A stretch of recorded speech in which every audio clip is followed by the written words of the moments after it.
Assalamualaikum warahmatullahi wabarakatuh. Salam sejahtera untuk kita semua.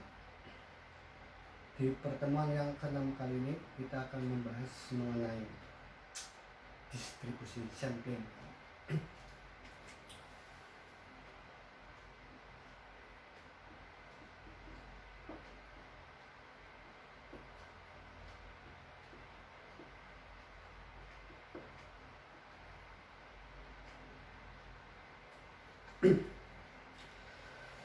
Sebelum lebih jauh kita membahas distribusi sampling, alangkah baiknya kita memahami dulu apa itu populasi, apa itu sampel, mengapa harus dengan sampel, kemudian jenis-jenis sampel ya.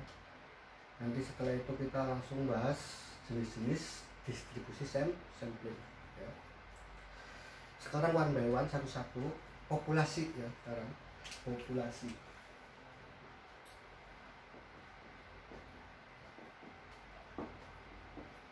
Populasi merupakan keseluruhan ya dari objek yang akan diteliti ya.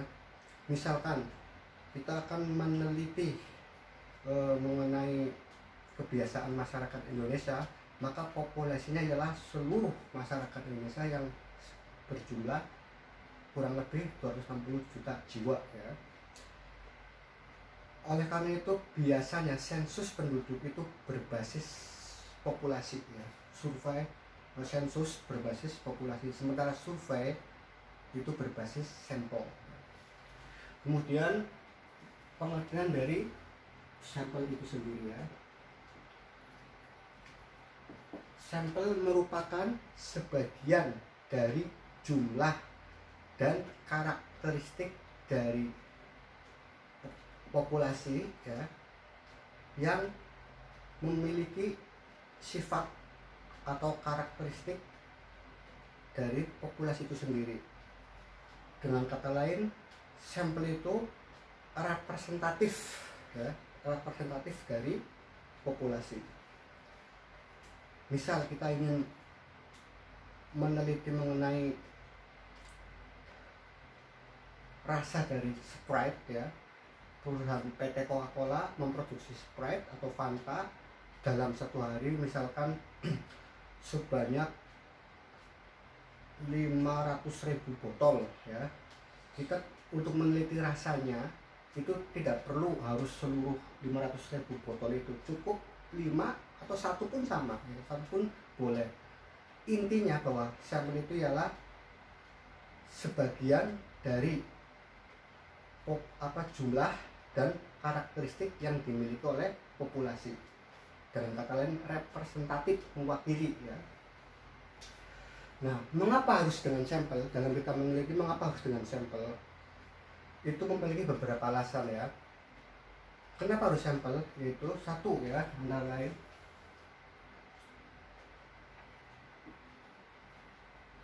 mengapa harus sampel ya?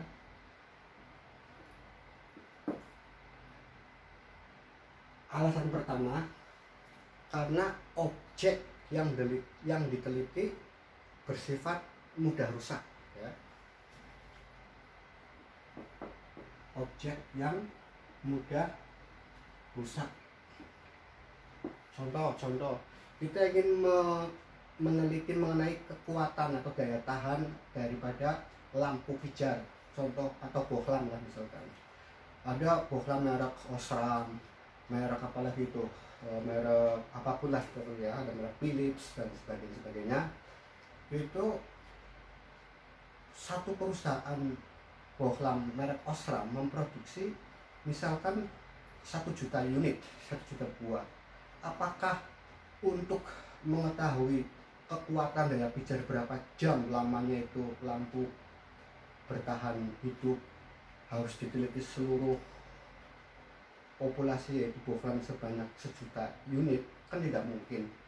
Sifatnya bohlam mudah pecah ya, badannya dari kaca, gelas, mudah pecah. Oleh karena itu cukup diambil dengan sampel. Makanya kenapa harus sampel? Yang pertama alasannya objek yang diteliti bersifat mudah rusak ya. Kemudian yang kedua, objek yang diteliti ya, yang diteliti bersifat homogen ya, bersifat homogen, artinya sejenis ya. Contoh, kita ingin meneliti mengenai prestasi belajar siswa SMA kelas 1 ya. SMA kelas 1 baik negeri dan swasta se-DKI Jakarta berapa jumlahnya ya. Jumlahnya bisa puluhan ribu. Apakah kita harus diteliti semua? Nggak mungkin. Oleh karena itu perlu cukup dengan sampel. Karena sifat siswa itu ya untuk kelas 1 SMA rata-rata nyaris sama sifatnya, kedewasaannya, psikologisnya sama, otomatis cukup dengan sampel. Selain itu, contoh apa? Sprite, rasa Coca-Cola ya.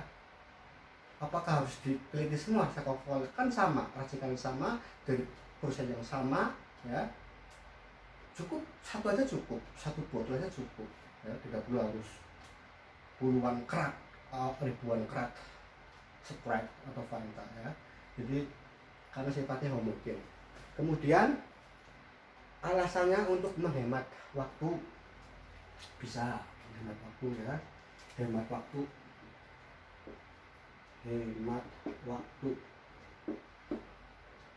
Bayangkan kalau kita ingin meneliti mengenai berapa jumlah kakak miskin se-Indonesia ya, sementara dana yang tersedia terbatas, apakah harus teliti seluruh Indonesia? Cukup dengan sampel ya, sehingga menghemat waktu.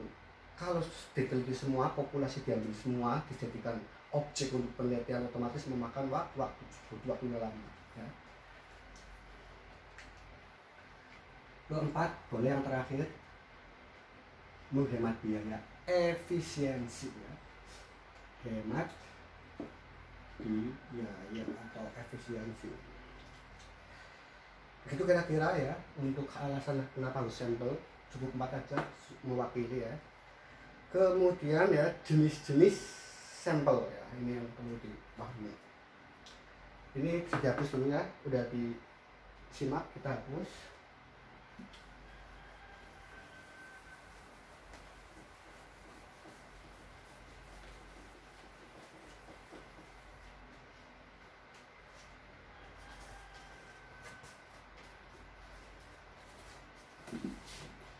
Jenis-jenis sampel ya, jenis-jenis sampel.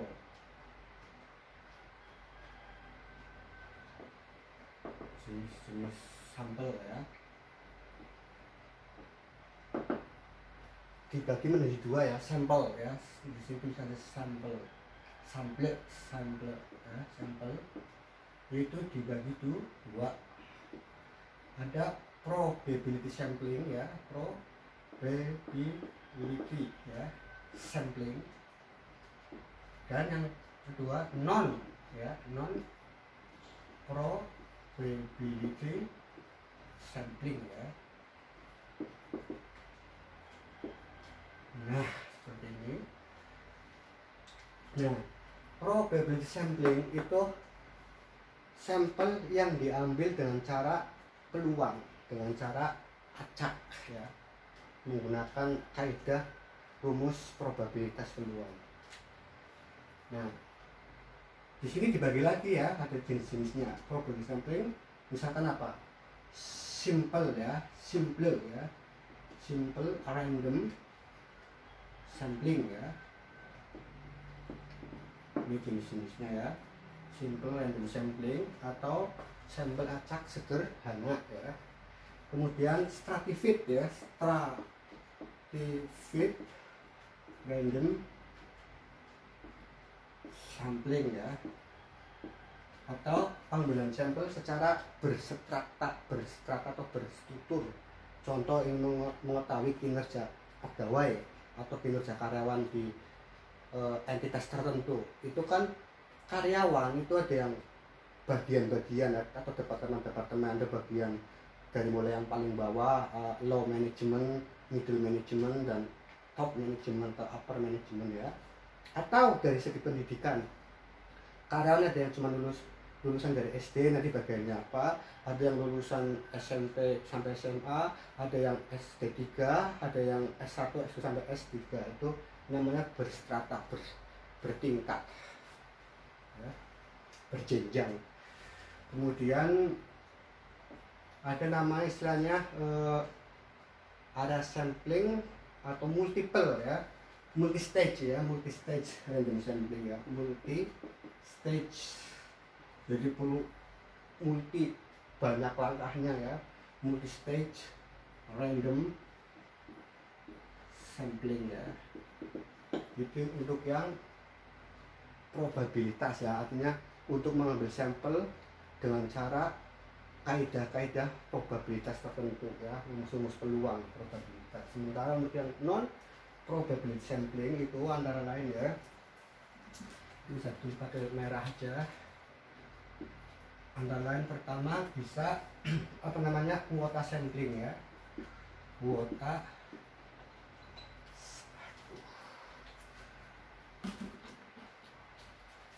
sampling ya, kuota sampling ya,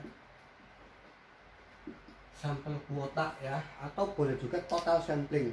Apa itu total sampling? Sebanyak populasi, sebanyak itu pula sampelnya sebanyak populasi ya. Ketika kita mau meneliti contoh dalam satu perusahaan, dalam satu entitas cuma ada 40 karyawan ya, apakah kita perlu dengan cara rumus sampling? Nggak perlu, karena sampelnya relatif kecil, maka sebanyak 40 itu, populasi yang 40 itu dijadikan sebagai sampel atau disebut kuota sampling atau total sampling ya.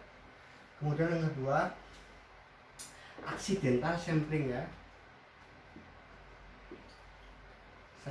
sampling. Apa itu accidental sampling?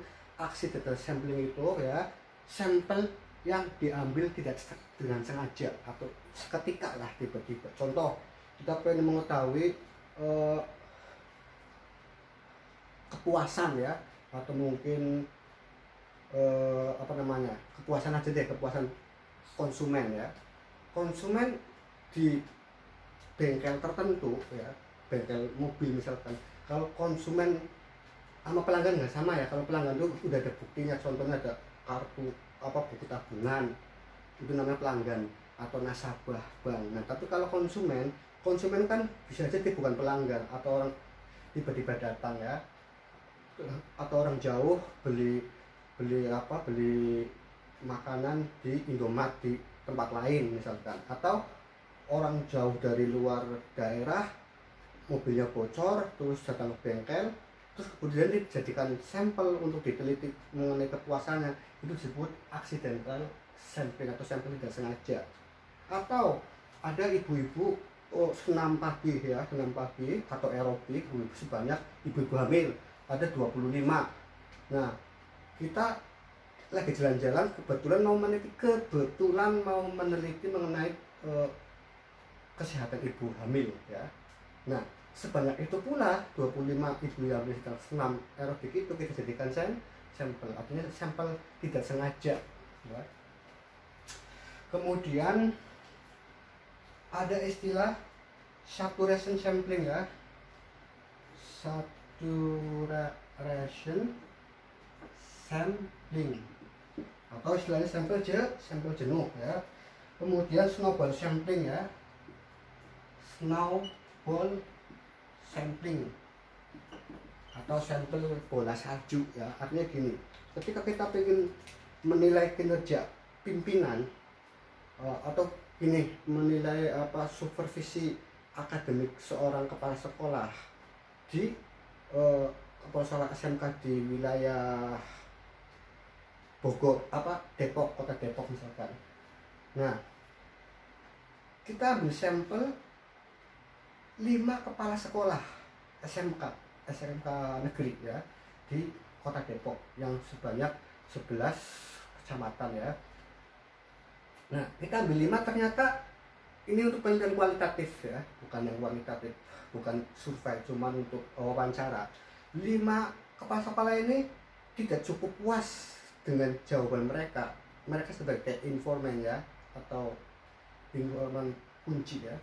itu 5 orang nggak puas, kita tambah lagi 5 lagi, 10 masih belum jawaban yang akurat, jawaban yang memuaskan untuk bahan jawaban bahasan penelitian kita.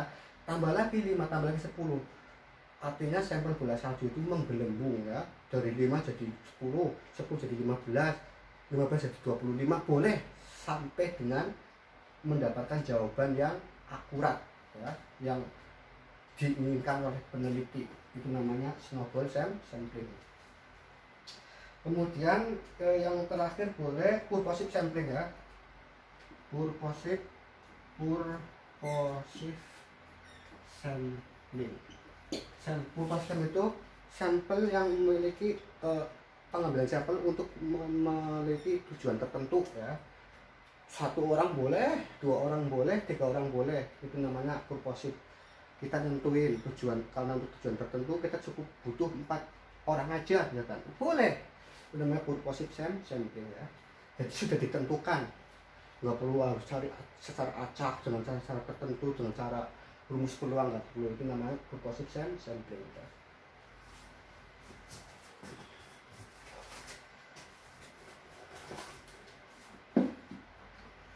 Sampai sini cukup jelas dipahami ya, kalian tinggal simak, nanti kurang jelas, kurang paham, ulangi lagi videonya ya. Sekarang mau kita buat simbol-simbol penting ya untuk dalam masuk ke pokok bahasan distribusi sampling ya.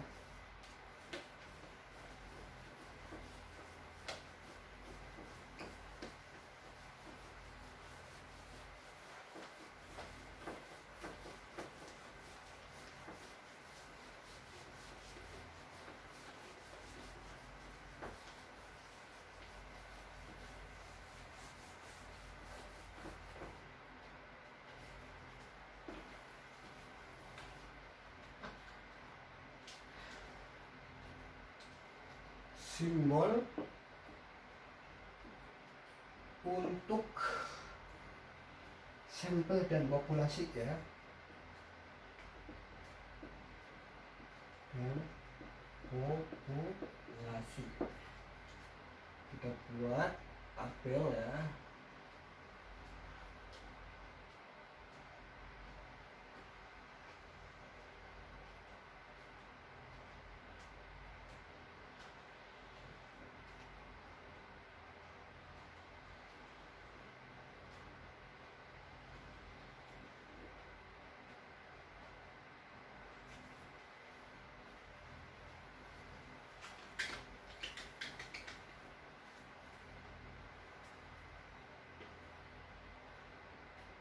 Ini ukurannya, ukuran measure ya, ukuran atau karakteristik ya.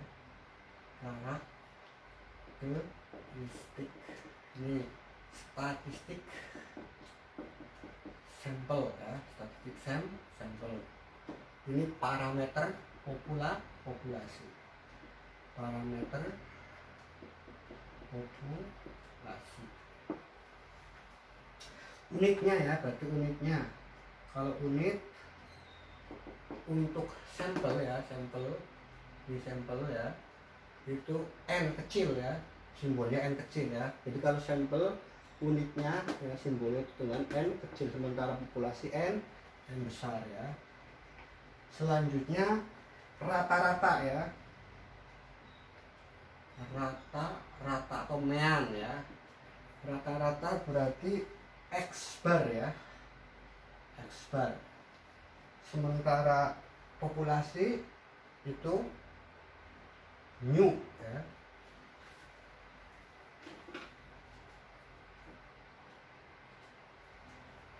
Lanjut simpangan baku ya, simpangan baku, atau istilahnya apa, standar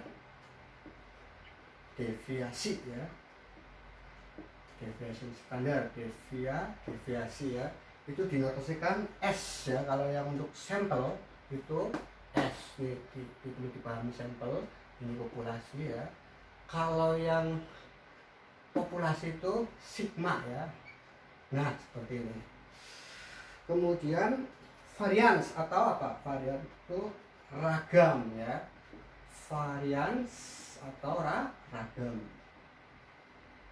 Itu dinotasikan dengan atau simbolnya notasinya S kuadrat, berarti kalau yang ini sigma U kuadrat ya.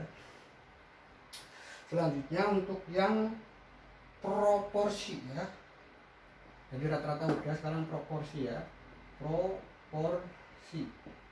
Proporsi itu dinotasikan dengan huruf P kalau yang untuk sampel itu P, tapi kalau yang populasi itu apa? Pi ya. Pi itu dinotasikan dengan pi ya.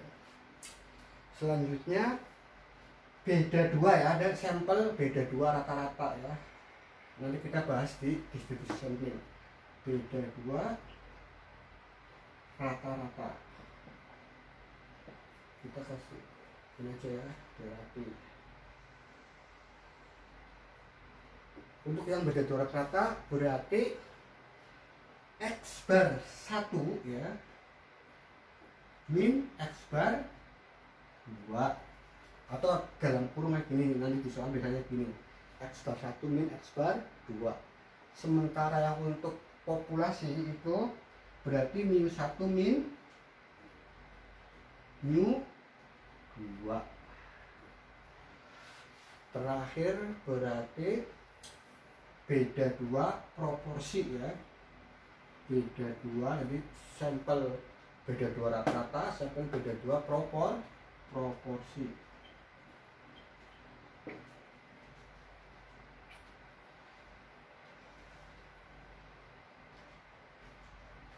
Kita tutup sampai sini. Kalau beda dua proporsi berarti P1 ya, notasinya P1 min P2. Berarti kalau yang ini yang populasi, ini kan sampel ya, ini yang populasi berarti pi 1 min pi 2.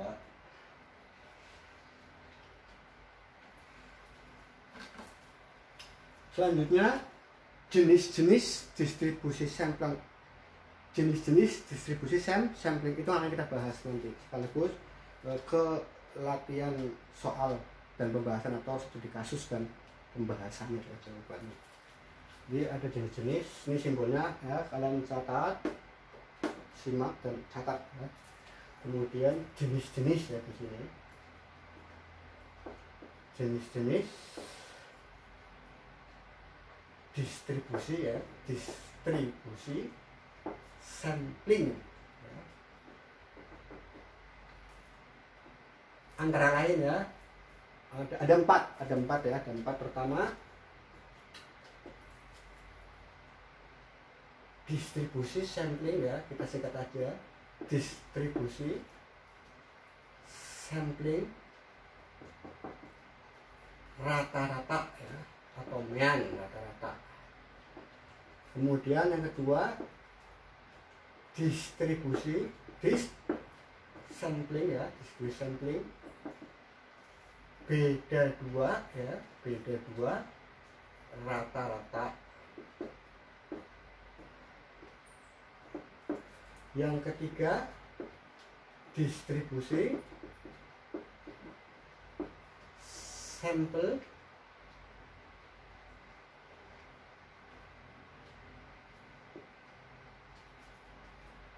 proporsi ya, distribusi sampling aja pasti bisa. Distribusi sampling proporsi. Yang terakhir, yang keempat, distribusi sampling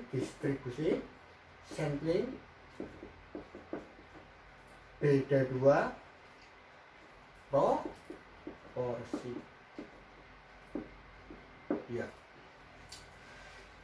Baik, selanjutnya kita akan bahas ke contoh studi kasus mengenai distribusi sampling rata-rata. Kita bahas satu-satu ya, one by one. Satu dulu yang ini berarti ya.